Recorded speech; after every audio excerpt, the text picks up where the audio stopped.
My roommate's been acting weird lately. He's always been a bit out there, but not like this.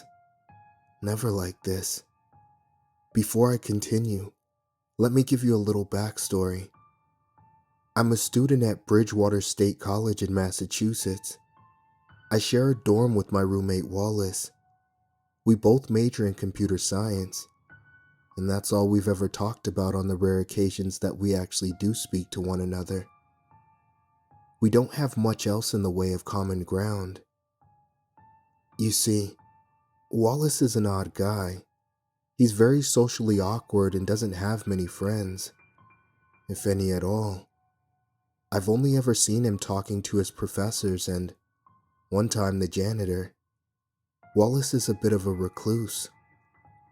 Another one of Wallace's quirks is his obsessive-compulsive nature. He conducts himself in a very specific manner and has his daily routine mapped out to a T. It never changes. When he wakes up, he brushes his teeth, making sure to gargle and spit exactly 3 times. He then puts on a striped shirt followed by khakis. His wardrobe has never changed. He always arrives to class 5 minutes early and turns in his assignments a day before they're due. This is how it's always been. How do I know all of this? Well, being a socially awkward hermit, Wallace didn't tell me these things. I don't think that he's even aware that his routine is a byproduct of OCD. It's just something I've picked up on during the 2 years I've lived with the guy. It's almost impossible not to notice. Knowing Wallace's usual behavior patterns, I've noticed that something isn't right. He's been sleeping in his clothes, not brushing his teeth, and he hasn't passed in an assignment on time in over a week.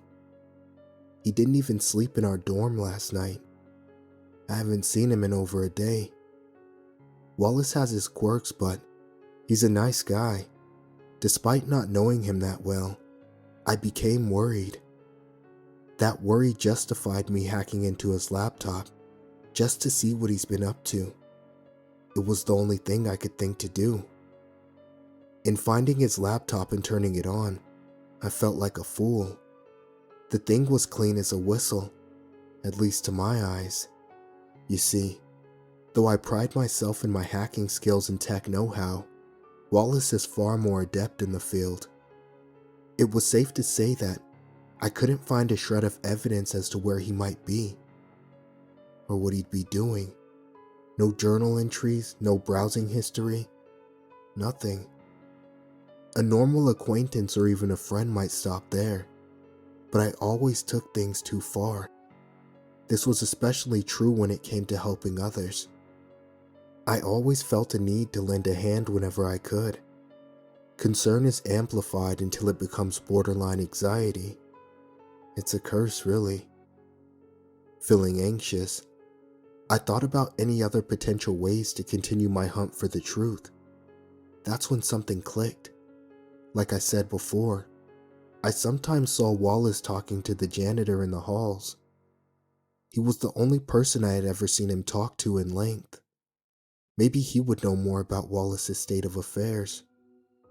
Later that night, I exited my dorm room and wandered the halls. Eventually I found Chuck, the janitor. I tried to be gentle when confronting him, as he had his back to me and was known to be hard of hearing. Still, when I tapped him on the shoulder, he jumped. "Damn it, kid, you nearly scared me half to death." Chuck laughed through his bushy gray mustache. "What can I do for you, son?" I told Chuck about my predicament and how I was concerned for Wallace, having not seen him in a while. Chuck's happy expression transformed into a look of unease and tension. He seemed to know a bit more than I did. "Well, here's the thing. Wallace is a good kid and we do have a chat from time to time. I happen to know where he might be, but I wouldn't feel comfortable blurting out the details of his social life to anyone who asked, even if you are his roommate." Social life?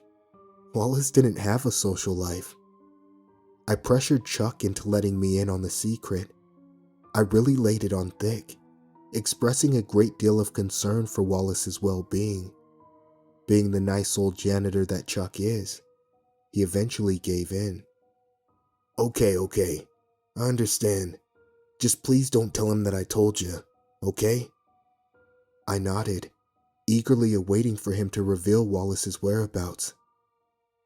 Wallace has been feeling really down lately. He's got no one to talk to but me. The kid wanted some friends, people that he could hang out with and talk to, you know? I listened closely for the details I so desperately sought after. So Wallace went on something he called, what was it? The Deep Web. On there he found a group of people. They called themselves the Clan of the Red Wolf or something like that. I guess they invited him to one of their meetings. That's probably where he is.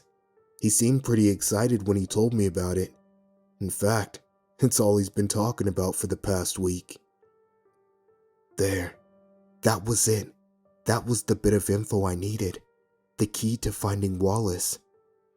I thanked Chuck and gave him a goodnight wave as I ran back to my dorm room. From the sounds of it, Wallace got himself involved with another group of people who share in his interest, and eventually they invited him to hang out in real life. I had their quirky name, the Clan of the Red Wolf, and that's all I needed to find them on the deep web myself. Soon enough, I would be able to find my missing roommate. It took quite a while, but I finally managed to find the deep web forum pertaining to the so-called clan. It contained nothing but a description and a series of videos. Here is the description as it appeared on the site. Welcome to your new belief system. We are the Clan of the Red Wolf, and we're here to help. There are 7 educational videos on this site, each tailored to a specific belief that we want to share with you. Over the course of a week, you are asked to watch these programs to understand our doctrine. If you make it to the last one, you will be invited into our den. Good luck. The summary was bizarre, but nothing less than what I'd expected.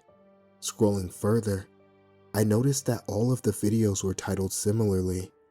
Day 1, Day 2, and so on. Naturally, I watched them. The whole series reminded me of old war propaganda. It was made in the style of a vintage cartoon, starring a wolf as the main focus. Not a normal wolf, a cartoon wolf. Picture a character similar to Wile E. Coyote. In each video, the wolf learned a new clan value from the campy male narrator. Not unlike old cartoons, the wolf comically goes against the narrator's wishes and suffers the consequences before learning his lesson. Every video ends with the narrator saying, "Join the pack. You never have to feel alone again." I guess that was the selling point for Lonely Wallace. I will share with you a bit of the transcript from each video, along with any points of interest. Day 1. Wildlife. Treat flora and fauna with dignity and respect. They're people too. Trees provide you with air you may breathe, and animals share the earth with you, keeping you from being alone. They deserve more than you ever will. The wolf relieves himself on a tree.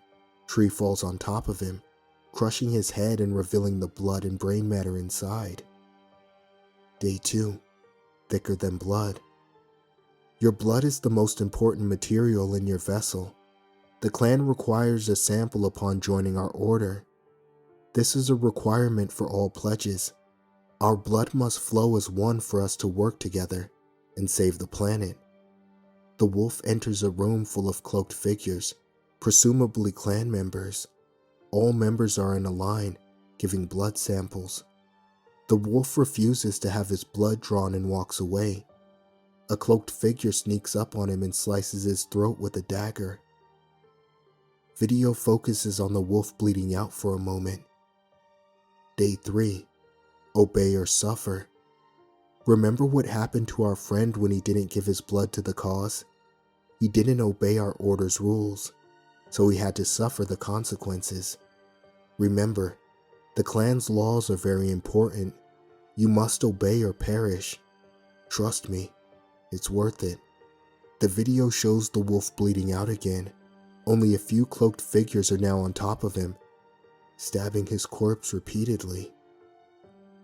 Day 4. Vow of Secrecy. The clan of the Red Wolf is often misunderstood. Because of this, it is important to never tell anyone of our existence, under any circumstances. You may only speak about clan activity with other clan members. Break this rule and you will perish. The wolf is shown talking to his wolf pals and showing him his new cloak. A cloaked figure walks into frame with what looks like a semi-automatic weapon and opens fire. The wolf falls to the ground dead. The cloaked figures give a thumbs up before the video ends. Day 5. Learn and understand. If you are allowed into our inner sanctum, you will be greeted with knowledge. We abide by the word of the Red Wolf, and you will too. You will be expected to learn and understand his teachings. Otherwise, you will fail, not only the clan, but the entire world. The wolf is seen in a classroom environment taking a test of some sort. He turns it in to a cloaked teacher and receives an F. The entire class points and laughs at him, and then pulls medieval weaponry from their robes and proceeds to close in on the wolf. The wolf swallows the lump in his throat before the video ends. Day 6. Tasks and Rituals. As a new recruit, you will be asked to carry out various tasks, ranging from the mundane to the fantastic. Most of these missions will involve fetching ingredients for our rituals. As boring as that may sound, it is the most important thing you could ever do for the clan. Rituals are what give the clan power. Without this power, we cannot hope to rid the world of what plagues it. The wolf fails to bring the ingredients to the clan member for the ritual. Jump cut to the wolf being sacrificed on a black altar atop a pentagram, carved into the floor. He is beaten, cut open, and eventually torn apart by his fellow clansmen. Day 7. Mortals. When accepted as a full-fledged clan member, you are no longer considered human. You will be one of us. From that point forward, you are discouraged from any and all human interaction, unless it is deemed necessary to the cause. Humans are vile, filthy, disgusting, and dangerous creatures. We seek to exterminate them once and for all. Any human who knows of our existence and isn't deemed worthy enough to join us must be killed. Nature is your only friend. The wolf is walking down a main street-like environment and can be seen waving to everyone he sees. He comes upon a clan member, who then pierces his gut with a long blade and tosses him aside in the road, where he is then run over by numerous cars. The content of the video was incredibly jarring. I almost couldn't believe that such a cult could actually exist, let alone that Wallace would join them. He must have really been lonely. The last video exited with the same "Join the Pack" spiel, and then faded out to a screen with a series of numbers. That was my next clue. I could only assume that it was a code that might reveal the coordinates of the clan's lair. That, I thought, must have been where Wallace had gone. I wrote down the code and immediately started doing some research to begin cracking it. Just as I was in the thick of things, something hit me. One of the videos stated that you couldn't talk to anyone about the clan under any circumstances, but Wallace talked to Chuck. That didn't make any sense. Wallace was a stickler for rules. Another fact hit me. The video stated that you can only talk about clan activity with other clan members. What if Chuck was one of them? Chuck could have been stationed at the college to recruit members, and he simply nudged Wallace in the right direction. He could have been playing dumb with me when I questioned him. So either Chuck was a Klansman, or Wallace broke a cardinal rule. Neither theory had much water. If Chuck was a member, then why would he have told me anything without either recruiting or killing me? And if Wallace was so eager to be accepted into a strict cult, then why would he disobey their wishes? I couldn't make much sense of either angle. I eventually gave in to the notion that perhaps Wallace simply disregarded the rules in lieu of his excitement.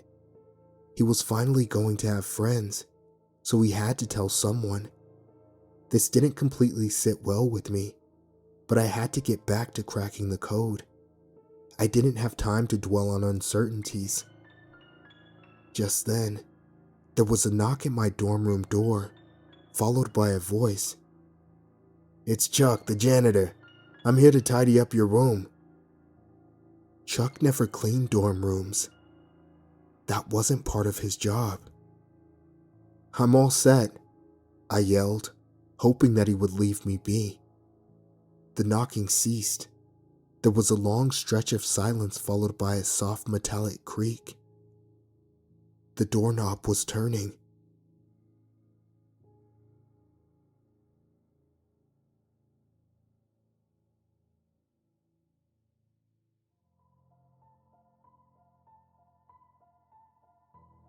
I don't work for NASA. I'm a lowly office tech at a company affiliated with NASA. We store data off-site, mostly concerning their many secret unmanned missions to the moon, including the countless ones that took place in between the Apollo launches. There are regular landings, even today. As you can imagine, we're not on the books. Still, we are a necessary facet of the Space Administration's delicate infrastructure. Now that you're up to speed with where I work, I can tell you about the room. Room 371 to be precise. The overseer's office. It always had an air of mystery about it.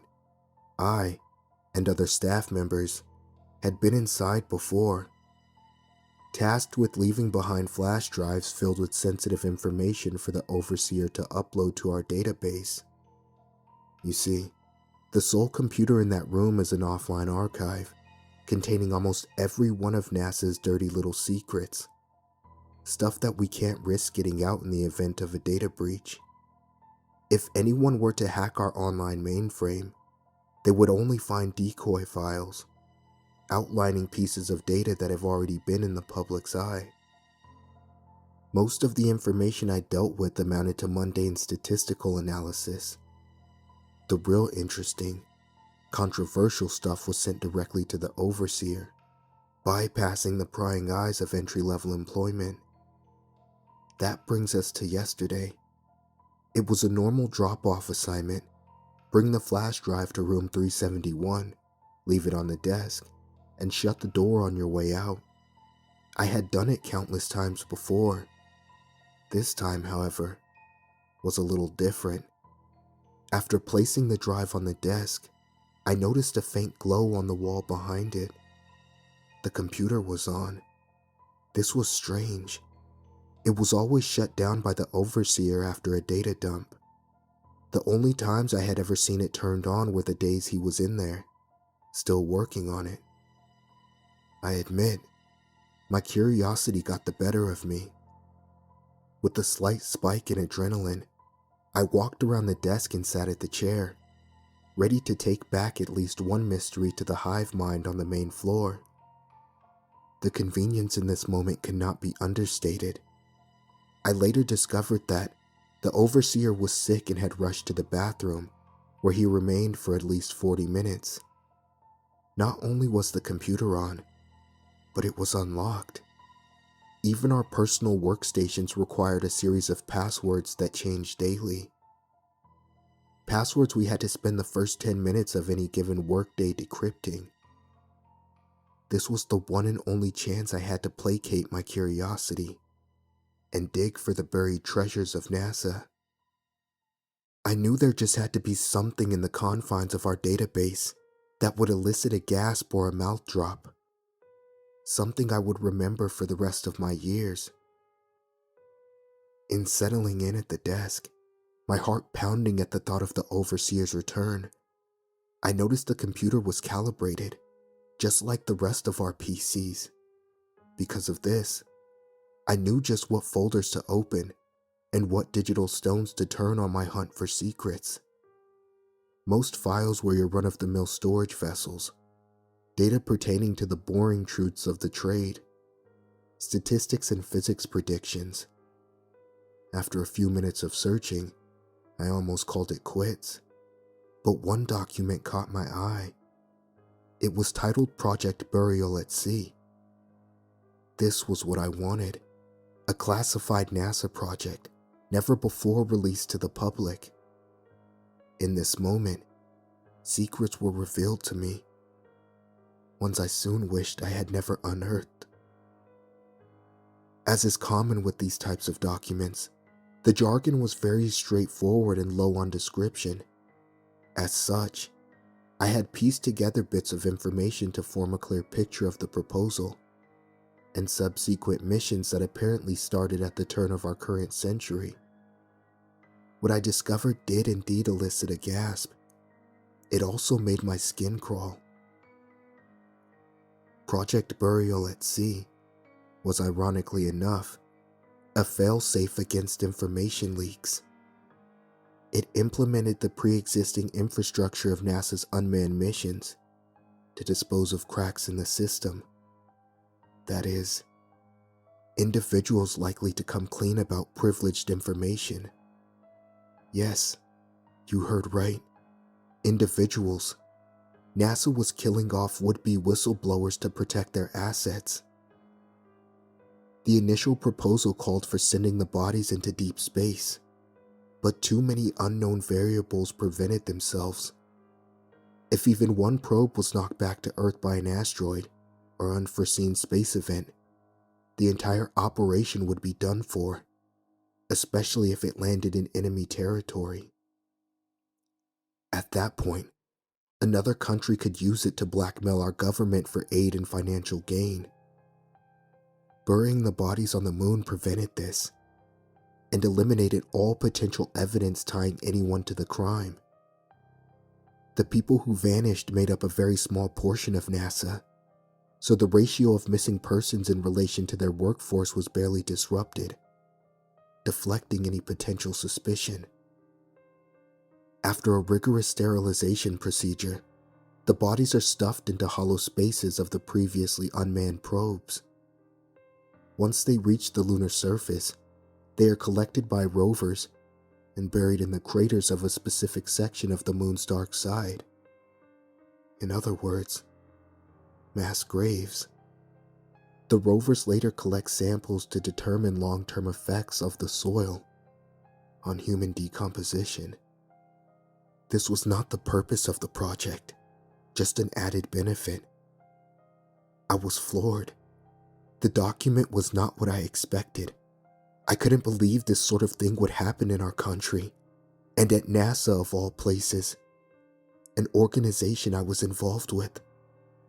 After closing the file and navigating back to the home screen, I left room 371 and shut the door. My worldview shattered.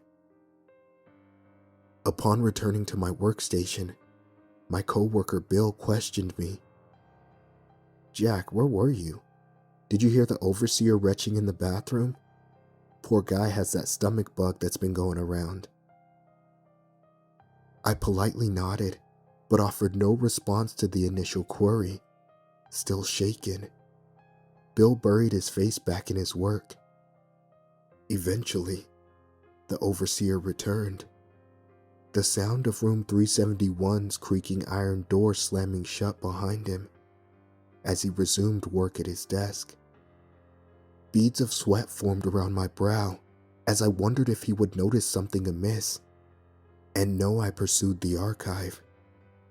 My heart began racing as the paranoia took hold. I had to tell someone about my discovery. Perhaps I misinterpreted the information. Maybe Bill could put my mind at ease. He was a nice guy, not the type to break a promise or betray his fellow worker.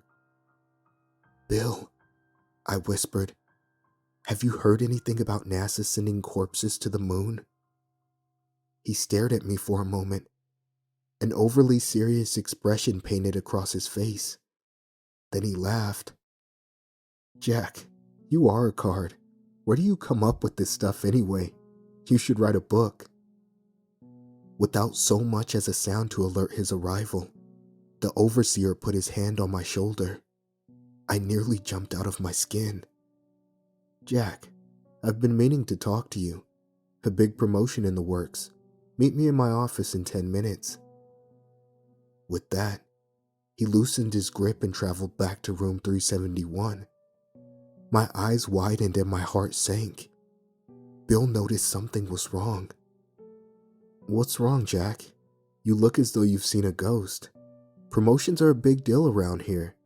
Only one every few months or so. Lisa was promoted last year and went on to supervise one of the unmanned probe launches. Haven't heard from her since." I turned to Bill and met his gaze. "Bill, it's been nice working with you." He smiled before turning back to his computer.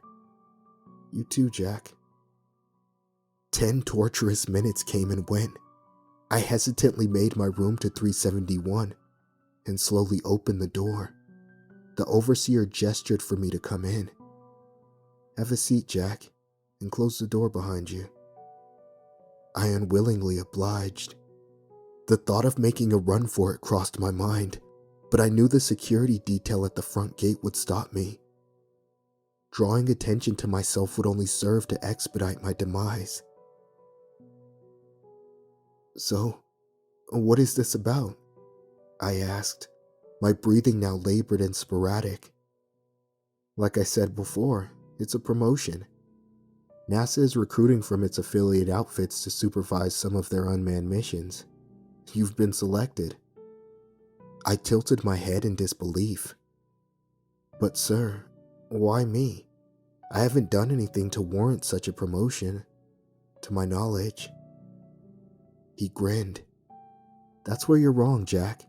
We've been watching you. We know what you did. You can't deny it any longer." With a wicked smile, he stood up from his desk and walked over to me, his arms outstretched in my direction. His shadow covered the entire room, or at least, it seemed that way in the moment. Without realizing it, I had backed myself into the corner, almost cowering in fear. That's when the door opened, and my co-workers flooded the room. "Surprise!"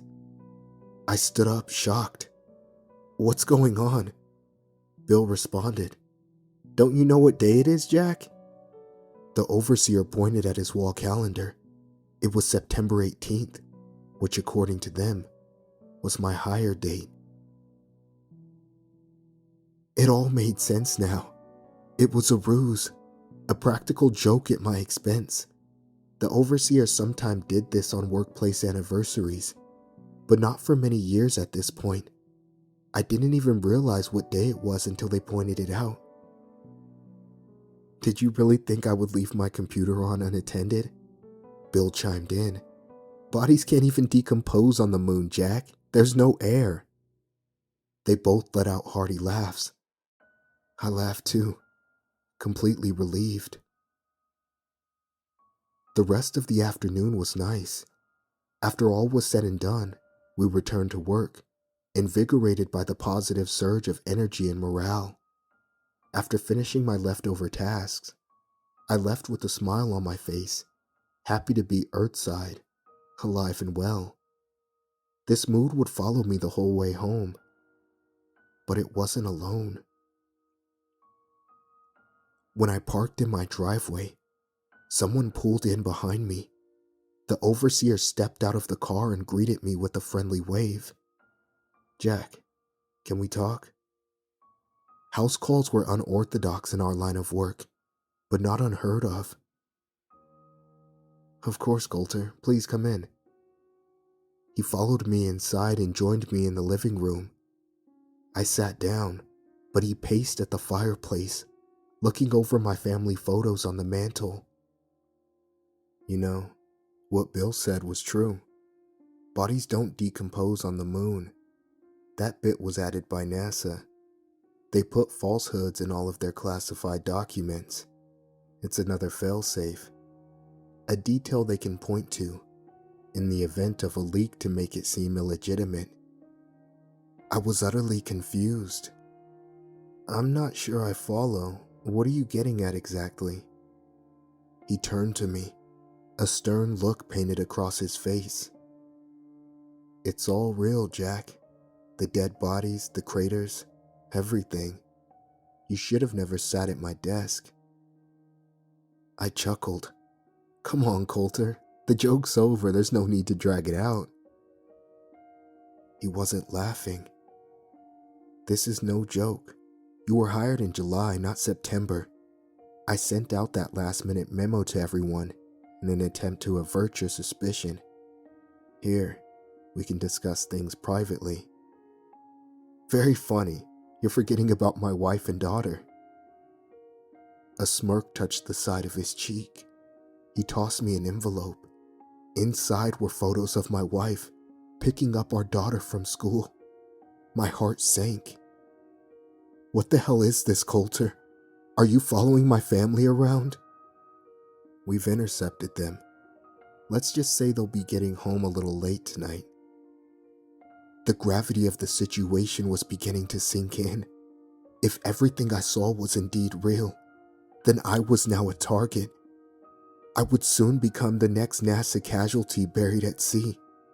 If I didn't escape and get help, Charlotte and Leslie would never be saved. My eyes darted for the door. Coulter noticed. I wouldn't run if I were you. I didn't come alone. My blood boiling. I was tempted to lash out in anger. Don't worry, they're safe. I remained silent but livid. There are things in the universe you can't begin to understand. Things not only above your pay grade, but also above your understanding. Things human words could never hope to describe. Human? I asked, perplexed by the wording. Yes, Jack. Let me show you. What happened next was enough to put my mouth on the floor. Using his right hand in a single circular motion in the air, Coulter opened up a portal. A fucking portal. One that seemed to connect my living room to the moon. I could even see Earth off in the distance. What in God's name is that? I shouted.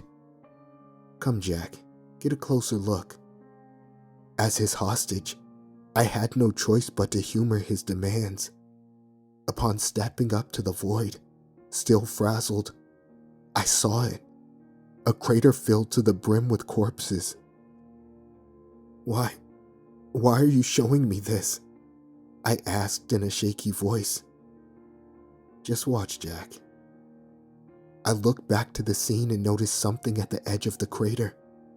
3 shadowy figures, far too tall to be human.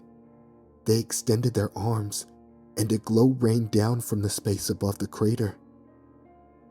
The corpses, they moved. I watched in horror as the bodies were reanimated, but these were not living things. They were shells controlled by a puppeteer, bent to its sinister will. The 3 shadows became one and formed an archway, a blinding brightness pouring out from within. One by one, the corpses walked into the light, until finally, the crater was emptied. Then the light dissipated, and the shadows spun in unison, taking off at great speed into the abyss of deep space. With another wave of his arm, Coulter closed the portal. I was speechless. You see, Jack, Project Burial at Sea is more than a safety measure. It's a necessary sacrifice to them. So, all those bodies? I asked. No. Only some were would-be whistleblowers. The rest, John and Jane Does, left at morgues across the country with no relatives to claim them. Where did they take them? I asked. To the place where they live. There, they are forced to build, stuck in the space between life and death for an eternity, slaves of an alien race. It's a truly terrible fate. We would all be there right now, if not for the deal we struck back in 1947. These creatures don't bode well in our atmosphere. We placate their every need to keep them from developing a technology capable of mitigating the effect our air has on their bodies in spacecraft. I couldn't believe it. Everything I knew up to that point was a lie. Coulter walked to the door. I like you, Jack. That's why I'm telling you all of this. I want to keep you on. You're a good man, and a good worker. If you don't want to end up like the poor souls on that hunk of space rock, you'll keep your mouth shut. I heard a car pull up outside. Looks like your wife and daughter are home. We just took them out for some ice cream. Before closing the door on his way out, the overseer turned back with a smile. See you on Monday, Jack.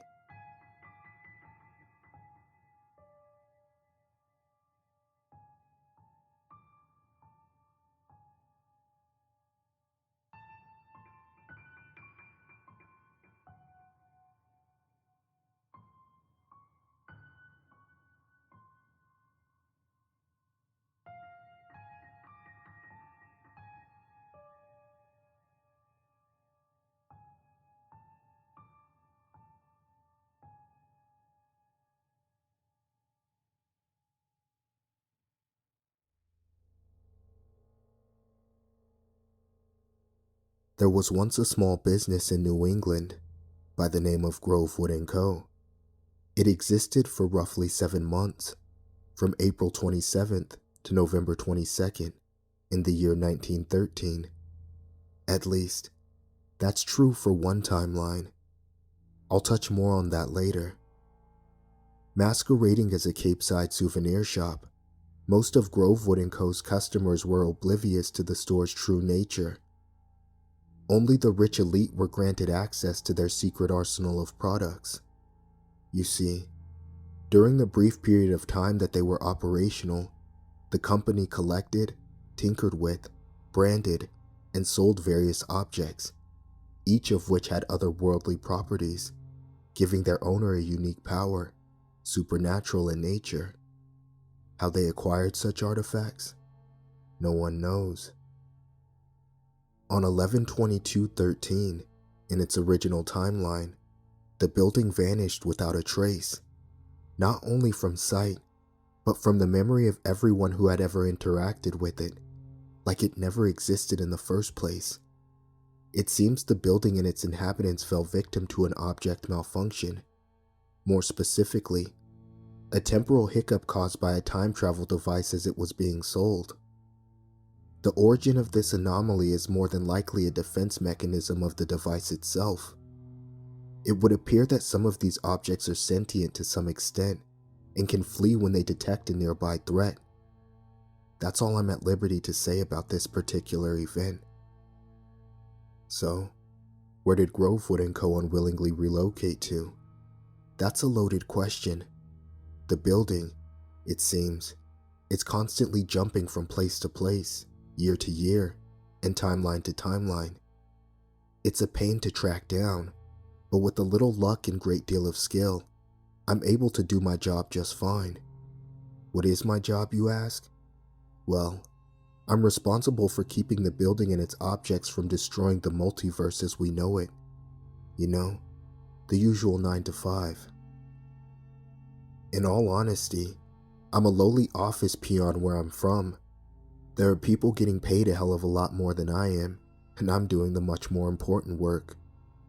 All I do is tap into the multiversal time grid and post messages and timelines where the building is likely to show up, in the hopes that some might believe me and heed my words of wisdom, should they need them. But don't worry, there are greater precautionary measures in place. This is just a small added measure of protection. So far, the building has been spotted in 432 locations. Exactly 26 timelines were discovered to be worthy candidates for the next jump. 25 of those are now considered safe. Your world is number 26. Without further ado, here is my warning. Hello, I am here to warn you. Your timeline has been deemed a likely landing zone for Grovewood & Co. Though we can't pinpoint the precise date or location of the impending dispatch, we can tell you what to look for and how to avoid total annihilation at the hands of an object. The building will take the place of another building in your town. You won't remember the previous building, and you'll know Grovewood & Co. as if it was always there, as will its workers. Upon entering, you might feel something's not quite right. Though it exists in your memories, part of your brain may fight the narrative and make it feel increasingly unfamiliar. If you're lucky, you may even recall this post and some of its details. We can only hope. If you're able to gather your wits and swim against the current of your fabricated memories, then congratulations, you are stronger-willed than most. But this is no time to celebrate. The sudden appearance of Grovewood & Co. deems your timeline vulnerable. More vulnerable than it's ever been before. It's up to you, the only person wise to the charade, to fix things, if only temporarily. It's imperative that you relay this phrase, verbatim, to the shopkeeper. Might you be so kind as to direct me to your written wares? I'm in the market for a fictional tale or two. This is your ticket to the good stuff. The shopkeeper will bring you to a room housing nothing but a bookcase, filled with books published by the Memorial Initiative, another entity we are working to locate. Behind the bookcase is a set of stairs that lead to the building's second floor. Once upstairs, you will find many objects, a mirror that can trap souls, a picture frame that can show you still images of the afterlife, and even a crystal ball that gives anyone who touches it the power of clairvoyance. None of them are worth your attention, save for one. In the back left corner of the room, hanging next to some jewelry, you'll find a golden pocket watch. This is arguably the most powerful item in the shop, though most of its powers remain dormant until the anomaly took place. An object's power can change when used in conjunction with another object. This is the object you need to get to. Remember what I said about sentience. Some of the objects will cause trouble if they sense danger. Walk around the room a few times. Act casual.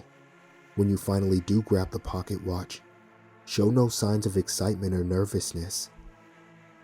On the front of the pocket watch is a large ampersand.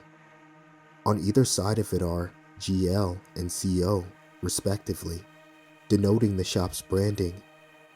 Clicking the button atop the watch will open its face and reveal to you a single dial in a circle of letters, A to Z. These letters are key to your world's survival. The pocket watch works like a combination lock. Spinning the button will move the dial to letters of your choosing. It's very important that you enter the following sequence. Right O, left V, right A, left I, right L, left I. Though the pocket watch isn't the device that caused the temporal disturbance, that one is still MIA. It does have similar properties. Entering this code will reactivate the anomaly and jumpstart transport. Grovewood & Co. will jump to the next timeline, and you will more than likely have no memory of the events that transpired. That's it? Really? Yeah, that's it. Moving the building to its next destination is the greatest thing you can do. It allows us more time to perfect our endgame plan, currently in development. The multiverse is at its safest in between jumps. The longer the building sits in a timeline, the greater the chance there is of someone messing with the pocket watch or another object in the shop, and creating a chain of events that inevitably leads to the destruction of all that we know. Having said that, keep this in mind. If your finger slips, or you fail to recall the combination properly, you are endangering everything. One wrong turn of the watch's dial, and all layers of physical reality and consciousness might intersect, creating a catalysm that may very well end all of existence. Sending you in is a danger in and of itself, but doing nothing is far worse. Until the problem can be resolved, this message is one of many small hopes that we have. With any luck, we will find a better solution. Until then, the safety of your multiverse is in your hands. Don't mess it up.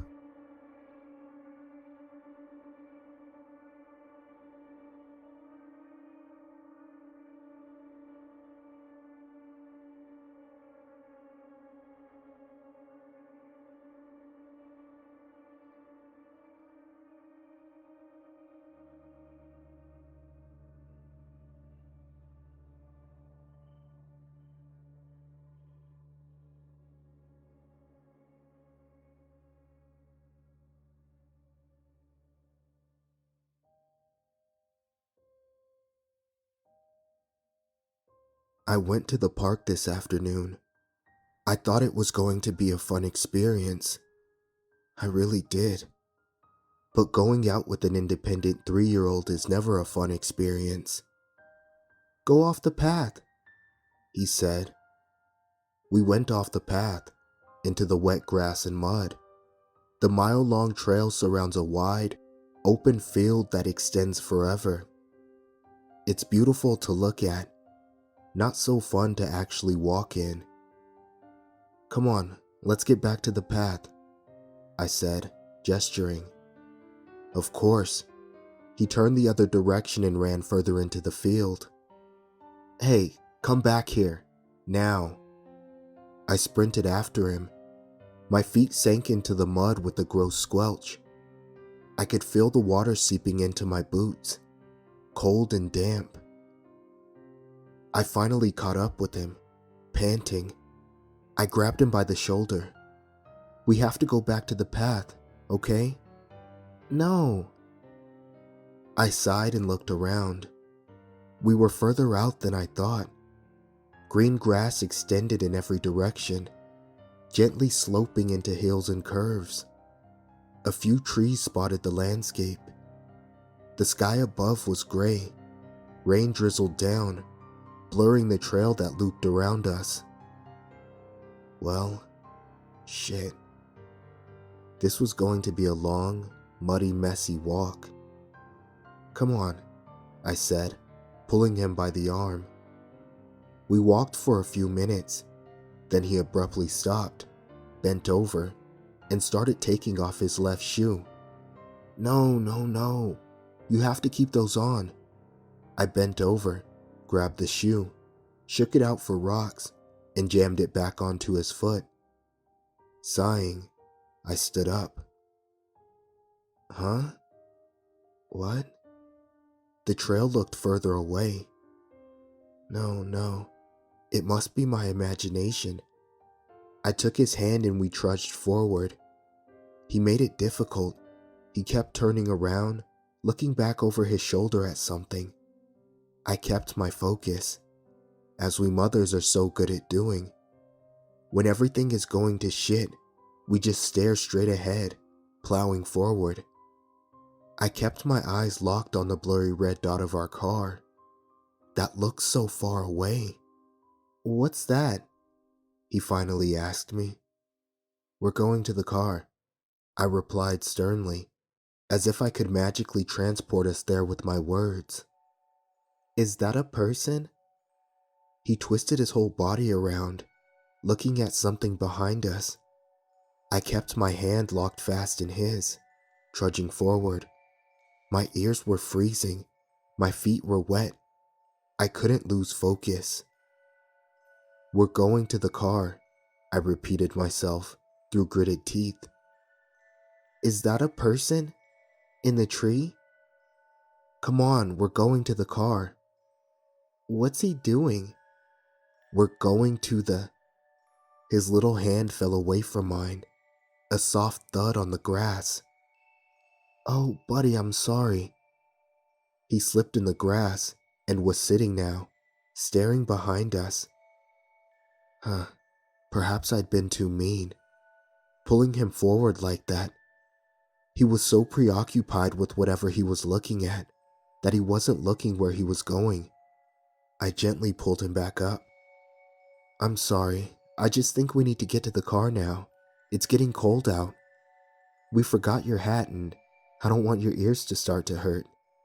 And I looked up. My breath caught in my throat. There was a figure, hanging by a rope on the tree behind us, limply swaying in the wind. What the hell? Every muscle in my body froze. For a second, I was paralyzed, just staring. The figure hung limply, dark in the shadows of the branches, unmoving. It can't be real. Yeah, of course. How would a dead body just be hanging there, in daylight, for the world to see? There'd been a few joggers on the trail. Clearly, they would have seen it and called the cops. And in the drizzling rain, at this distance, I couldn't see any details. It was most likely some stupid prank, or a belated Halloween decoration. What's the person doing? My son continued staring at the figure. Don't worry. It's just some stupid joke. I took his shoulders and turned him around, grabbed his hand, marched forward, without looking back. The wind whipped towards us, spraying rain in our faces. I squinted, fighting though, my toes ice cold and numb. I forced my eyes on the parking lot, focused on that little red dot in the distance. But the dot grew no closer. We walked for 5 minutes, then 10, then 20. Every step we took, the path was still so far away. Finally, we stopped. I glanced around, in every direction. We were still in the middle of the field. The tree was far behind us. I could barely make out the figure hanging from its branches. But the path was still as far as it ever was. How was that even possible? I glanced around hopelessly, trying to figure out which part of the path was the closest, which direction to go in. But it seemed like we were in the dead center of the field. I want to go home, my son said, wrapping his arms around me. Fear panged in my chest. I knelt to his level and hugged him. I know. I want to go home too. We just need to walk a little longer, okay? I continued walking. When he got too tired, I carried him in my arms. We walked for a half hour, then an hour. The trail stayed out of reach. I finally collapsed in the wet grass, giving up all hope. Then I saw a jogger. He was in the distance, plodding along the path slowly, wearing a bright red windbreaker. I watched his path along the gravel trail. Then I screamed, "Help! Please help us!" He was far, but definitely not far enough away to hear someone screaming at the top of their lungs. Yet, he didn't turn around, just kept jogging along the path that never seemed to get any closer. "Help us!" I screamed. "We can't get out. Please, come help us." He just kept going. It's getting dark now. We've been trapped here, in the middle of the park, for almost 6 hours. I'm scared and hungry. So is my son. We're huddled under a little cluster of trees, trying to stay warm. I've tried calling every emergency line from my phone, but I only get static. I'm not even sure this post will go through, but I'm hoping something happens soon, because I hear noises, horrible noises. The wind coasts through the park, but in its wake, I hear whispers and snarls among the rustling of the leaves, as if the park is coming alive. And that jogger, I'm not so sure he's just some random person, because he's still here, running the loop around us for hours, never slowing down, never stopping for a break. And he's much closer than he was hours ago, I think he's gone off the path. I can't see him in the darkness, but I can hear him. Hear his ragged breaths. Hear his footsteps on the wet grass. Getting closer with every step.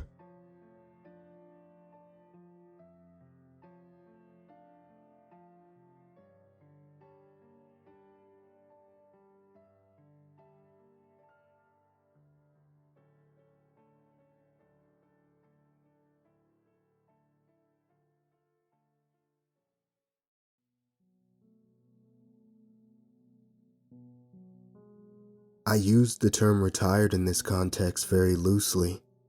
I was never paid for my work, and there was no pension to speak of. Cryptozoology has always been a passion of mine, one that, in my old age, I no longer have the energy to pursue. But I didn't leave empty-handed. The treasures of the trade are not monetary ones. They are the stories. Some passed around from one hunter to the next, others gained from experience on the front lines. The one that I keep coming back to, even now, is a personal one. It's been many years, but I think I finally have the nerve to share it. Before we get started, a little background. I'm a journalist by trade, and in the mid-'80s, there was a spike in submissions to the paper I worked for, pertaining to unexplained phenomenon. Sightings of remarkable but horrific beasts in the local forest. They were a trip to read, but not worth investigating, according to my boss. Our mantra was clear, straight to the news. The paper was known for neutral, unbiased, fact-based articles. That meant no sensationalist headlines, no opinion pieces, and nothing that could be dismissed or disproved. Still, I had so much fun reading these bizarre tales, the highlight of any given workday when one landed on my desk. On one particular slow day at the office, I was handed 3 separate letters. All were news submissions describing similar incidents, too similar to be written off with the others. According to these first-hand accounts, there was an ominous creature that stood at the edge of the forest when driven by. It was a humanoid entity covered in grass-like fur, all over. Other than the greenery, there were no identifiable features. It blended in with the tree line, but jarred the 3 drivers when it moved, running into the road at great speed. If this was a prank, it was an elaborate one, especially for the time period. Each letter had a different handwriting and tone. I later discovered that the return addresses were those of residents deemed as being reputable sources for the paper in the past. I was baffled. My boss was not so intrigued. Upon showing him the letters, he simply took the names off our source list and barked at me, "Stop playing make-believe and get back to work." He was anything if not endearing. I threw the mystery letters in a drawer with the rest. I worked there for 2 more years before calling it quits and beginning my new job as a full-time cryptozoologist. Inspired by the paper's strange submissions, my retirement and many vested benefits from the company would fund this passion project of mine. You might find it odd given the line of work, but for the first time in my life, I felt truly fulfilled. There are no words to describe the feeling, but freedom is a good attempt. I won't bore you with the details of my adventures into the unknown. They're mostly uninteresting tales, whose joyous highlights and precious moments could never be spoiled with enough embellishment to convey the meaning they hold to me. Just know that almost all of these endeavors were unfruitful. The journey was far more enjoyable than the destination, save for a handful of hunts that harbored actual danger. But there was never a closer call than with the Moss Man, as I later dubbed it. Going through some old notes from my days at the paper, I happened upon those letters. Pondering over them for a bit, an idea sprung to mind. and a smile crept across my face. I called a friend of mine to meet me. Then in a flash, I grabbed my keys and drove to the forest edge, hoping to catch a glimpse of this mysterious moss man. Even if it didn't exist, it would be a fun outing doing what I loved. The friend I called was a rookie hunter. I was his teacher in a sense, a title I wore proudly. This would be our 5th excursion together. When he arrived, we didn't waste any time mincing words. We simply ventured into the woods, flashlights in hand, ready to find the beast and document its existence. If only we knew at the time what we were getting ourselves into. We walked quietly for an hour before one of us spoke up.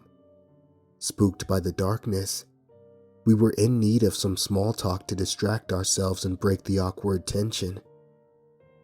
"Say, Jack, why are you so keen on finding this grass man anyway? I thought your old paper was sent pranks like that all the time." I snickered.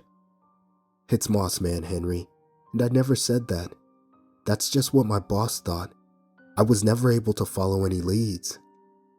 Henry looked off for a moment and then came back. "What if it was just a guy in a suit, scaring the locals?" Henry was a believer at heart, but he wore skepticism on his sleeve. That's what I loved about him.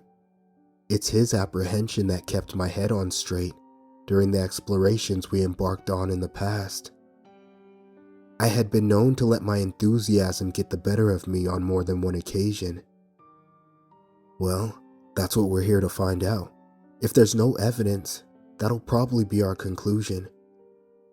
Footsteps echoed in the distance, branches breaking beneath the heavy weight.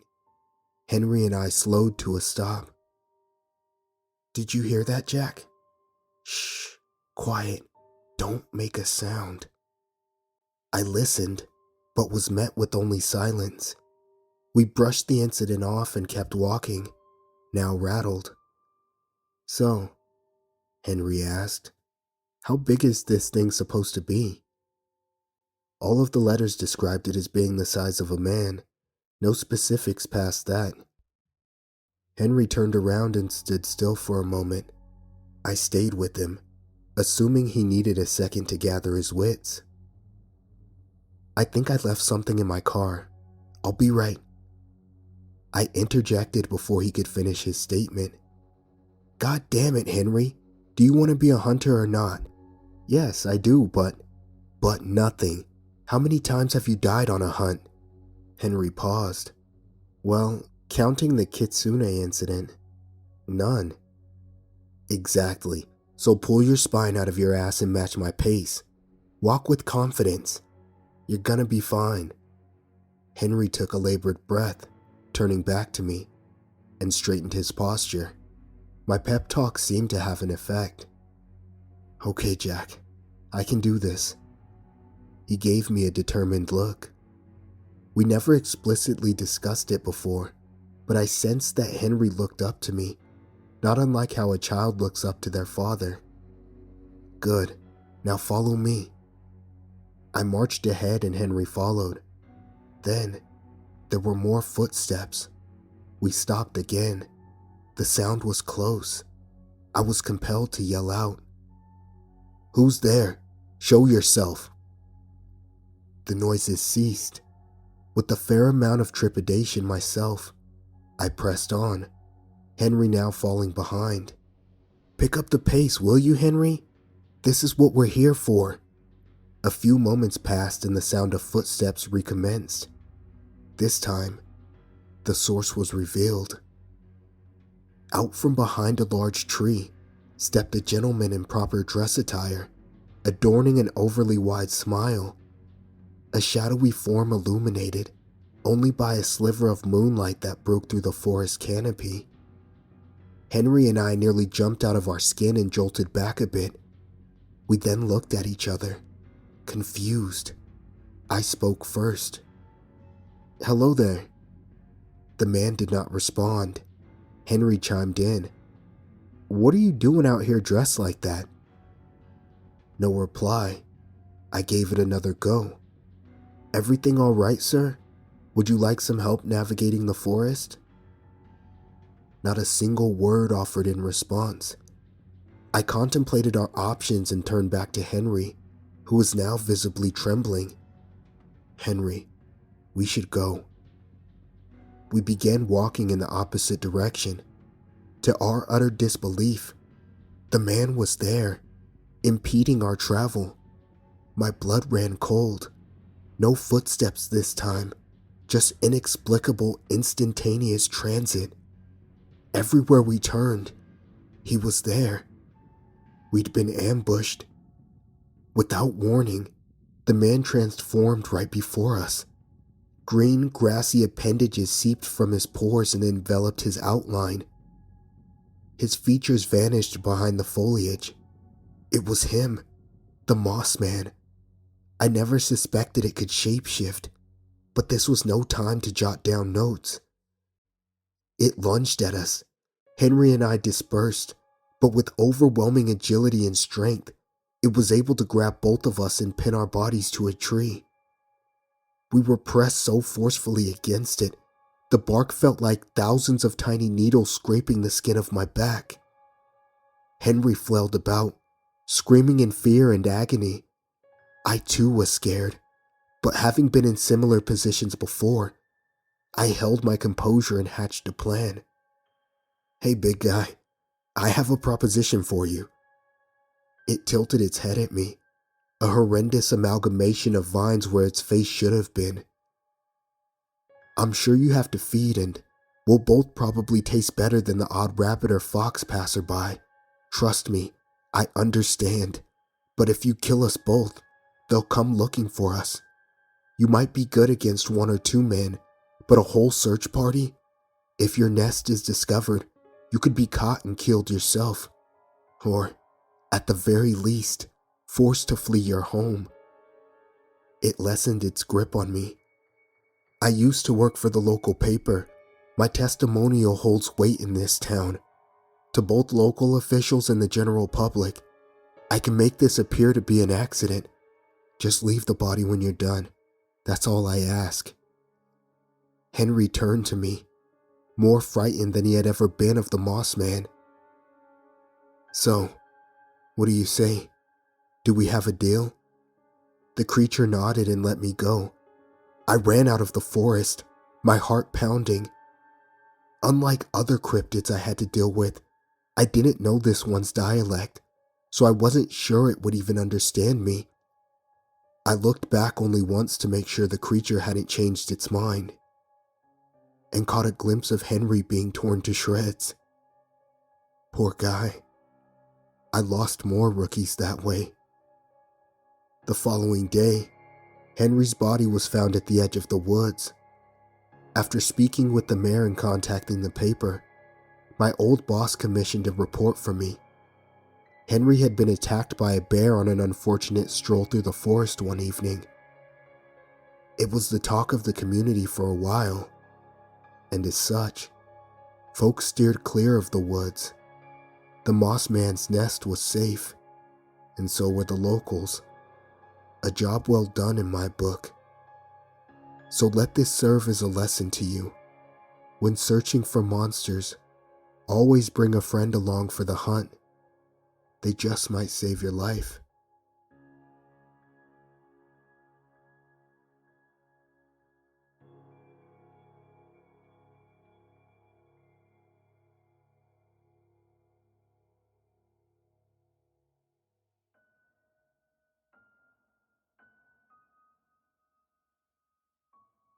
My father died when I was 6.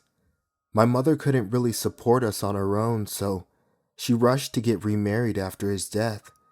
The man she married and who eventually became my stepfather, was an abusive alcoholic who regularly beat me whenever he thought I was out of line.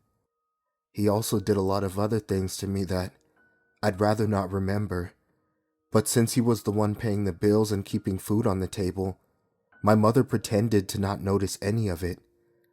Not long after my mother remarried, my stepfather had us move out of our old house to one he bought in another town. I had to leave my old life behind. My friends, my school, and everything that reminded me of my birth father disappeared from my life the day we moved. I was truly alone from then on, left to deal with my stepfather's abuse with no one to turn to. The only bright side to the whole thing was that the new house was much bigger than our old one. I got my own bedroom, though it was a little worse for wear when we first got there. There were cobwebs on every corner, and a layer of dust covered everything from the shelves to the rickety old bed I was supposed to sleep in. Of course, I was expected to clean it by myself, and that's what I did during my entire first day there. I swept and mopped the entire place myself, though I did miss a few spots on account of being a short 7-year-old who couldn't reach the top shelves. I didn't want to bother my mother or stepfather about it though. I was afraid that my stepfather would see it as me being lazy and use it as an excuse to beat me again. So I decided that I just had to learn to live with a couple of cobwebs. I ended up finding something strange while cleaning my room. The bed frame, which was there before we bought the house, had long scratch marks on the sides. It was a bit creepy, but I assumed that they were cat scratches left by the last occupant's pet. Later that night, as I was trying to sleep, I experienced my first ever case of sleep paralysis.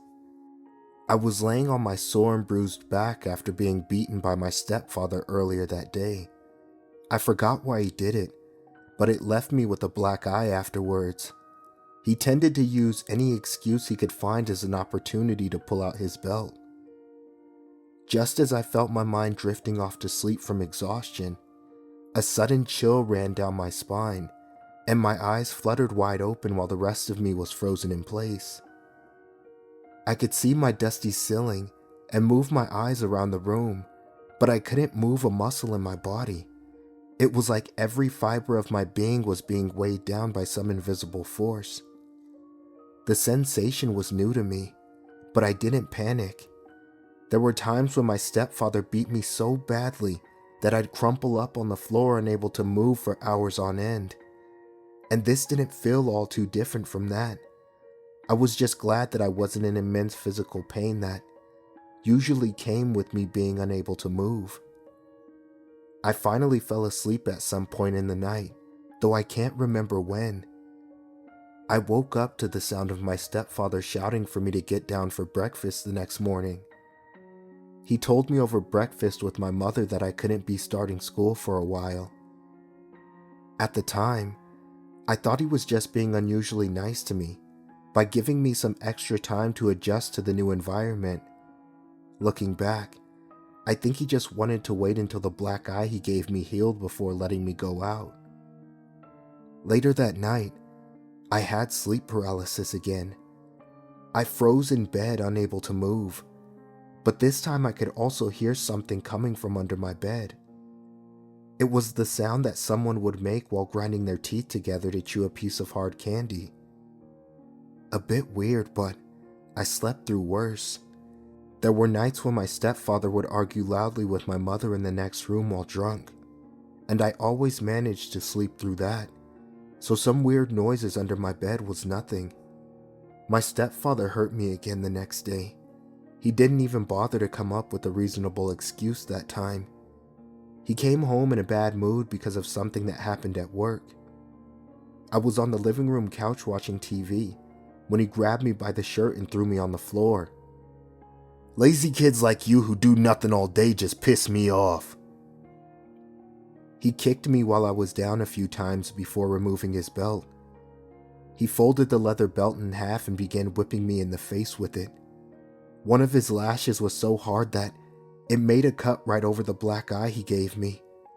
My mother was in the kitchen, just one room over during the entire thing. I was sure she could hear him shouting at me, but like always, she did nothing to stop him.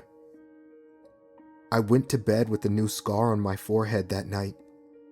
Minutes after I settled under my blankets, I felt my body freeze again, just like it had the previous nights.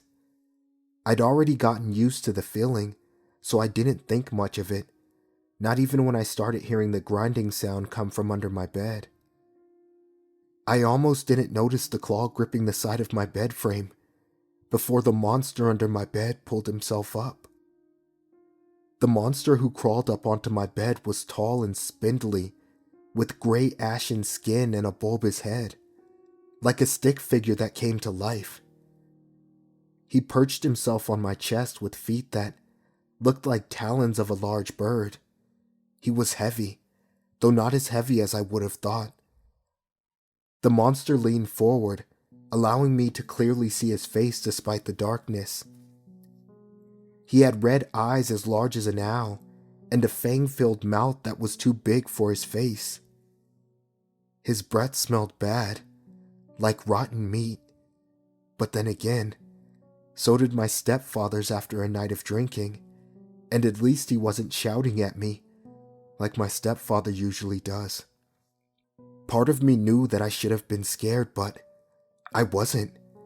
As far as I'm concerned, that monster was the only person in my life who didn't ignore me like my father, or beat me like my stepfather. And if he ate me like monsters were supposed to, then at least I'd finally be able to rest. But he didn't do that. He just sat on my chest and stared at me. He made some grinding noises with his teeth again, but that was about it. At last, he tilted his head to one side in what I thought must have been curiosity. I guess he wasn't used to meeting children who weren't scared of him. I felt bad for him when I realized that it must have been hard living under a bed with everyone too scared to be his friend. I eventually fell asleep with him sitting on my chest. When I woke up that morning, I rushed to the kitchen. My mother was in the garden, while my stepfather was still sleeping off his hangover from the previous night's drinking. I snuck out some cookies from the cookie jar and put it on a plate before rushing to my bedroom. When I got there, I tore a page out from my old school notebook and wrote, "To Mr. Boogeyman" on it. I put the note under my bed with a plate of cookies on top of them, hoping that the boogeyman from the night before would enjoy them. Before I went to bed that night, I looked under my bed and was happy to see an empty plate with the cookies and a note nowhere in sight. I had sleep paralysis again as I tried to sleep, and the boogeyman rose from under my bed, just like he did the night before. But he seemed a lot friendlier this time around. He didn't just sit on my chest or put his face to me or anything. He just sat on my bedside looking at me. Sometimes he'd rub my head with his long fingers, the same way my real dad used to when he was alive. At one point, he even picked up my teddy bear to play with it. It looked so surreal that I wanted to laugh, but the sleep paralysis kept me from moving anything but my eyes. This went on for the next few days. I'd sneak a snack under my bed for Mr. Boogeyman, and he'd keep me company during the night as I fell asleep. Then one night, I made a mistake. I accidentally took one of my stepfather's beer cans from the fridge, thinking it was a soda to give to Mr. Boogeyman. That night, before I can even settle into bed, my stepfather barged into my bedroom. "You little bitch! Steal from me, would you?" Before I could even finish my sentence, he slapped me across the face with the back of his hand. I fell onto the bed and covered my head with my arms as my stepfather whipped my back over and over again with his folded leather belt. I heard him undo his zipper right before the sound of grinding teeth filled the air. I opened my eyes and saw my stepfather standing by my bed with a confused look on his face. Who's there?" He bent down to look under my bed. The moment he did, spindly gray arms shot out from the darkness and grabbed him by the throat. He tried to scream, but no air could escape his lungs as he was dragged kicking and flailing under my bed. When morning came, my mother found me crying under the blankets and my stepfather's corpse under the bed. The police who were called in determined the cause of death to be a heart attack caused by extreme fear. My mother was deemed unfit to raise me, and I was sent into foster care. I'm in a much better place now with a healthy family that cares for me. But sometimes, as I lay awake in bed at night, I can't help but wonder how Mr. Boogeyman, my only friend in those dark times, I wonder how he's doing.